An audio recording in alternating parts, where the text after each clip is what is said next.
Hi guys, welcome back to my channel. I'm yet again back with another tutorial video for you guys, and in today's video on app guide I'm going to show you how you can log into your Poshmark account.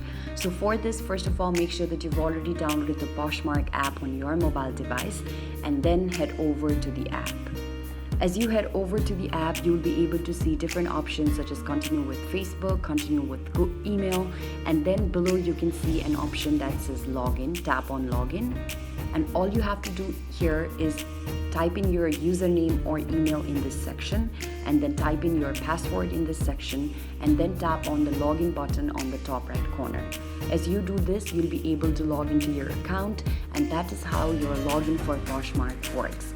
It's quite a simple process. Make sure that you fill in the correct credentials. It's going to save you a lot of time and you'll be able to log in within a minute's time.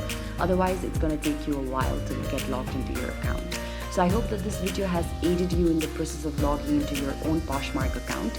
If you found this video helpful and logged into your own account by watching this video, do let us know in the comment section below. Please don't forget to give this video a big thumbs up.